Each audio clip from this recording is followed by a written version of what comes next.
Hello students, आज हम आपको त्रिभुज के केंद्रक का निर्देशांक कैसे ज्ञात करेंगे इसके बारे में अध्ययन कराएंगे।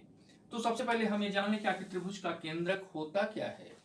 त्रिभुज के केंद्रक का मतलब क्या है, इसके लिए हम एक त्रिभुज बनाते हैं और आपको ये समझाने की कोशिश करेंगे कि आखिर त्रिभुज का केंद्रक क्या होता है। Centroid of a triangle. Centroid of a triangle से मतलब क्या है।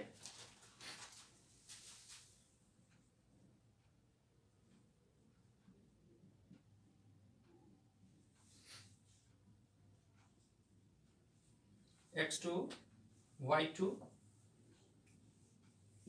and c x3 y3, ये त्रिभुज के शीर्ष या वर्टेक्स हैं ए बी और सी।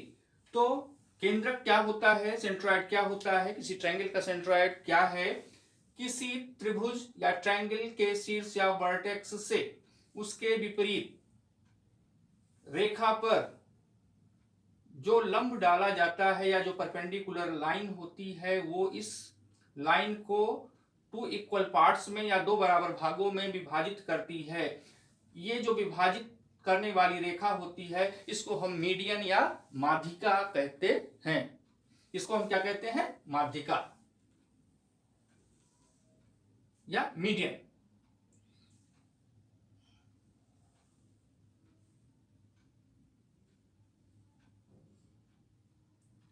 P Q and R।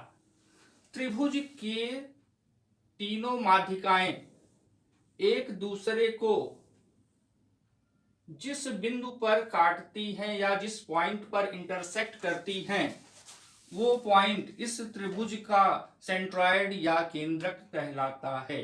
बात समझ में आ गई। तीनों माध्यिकाएं जिस बिंदु पर एक दूसरे को काटती हैं या विभाजित करती हैं, एक दूसरे को जिस स्थान पर काटती हैं वो कटान बिंदु या पॉइंट ऑफ इंटरसेक्शन या पॉइंट ऑफ कांटेक्ट क्या कहलाता है, इस ट्रायंगल का सेंट्रॉइड।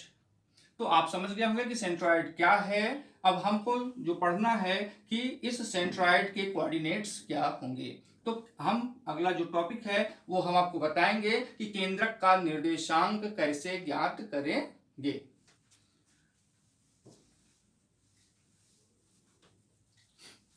कोऑर्डिनेट ऑफ सेंट्रॉइड, केंद्रक के निर्देशांक। केंद्रक के निर्देशांक, कोऑर्डिनेट ऑफ सेंट्रॉइड, ये होगा तीनों पॉइंट्स के भुजों का योग बटे 3, x1 plus x2 plus x3 y3 y1 plus y2 plus y3 y3।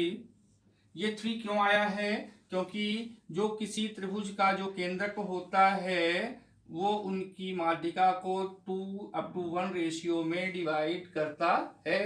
तो दोनों रेशियो का सम मिलकर यहां पर हो गया 2 + 1 3। तो तीनों एब्सिसा का जो सम होगा उसको इस रेशियो के प्लस से डिवाइड करते हैं, तो ये आ गया x1 plus x2 plus x3 by 3।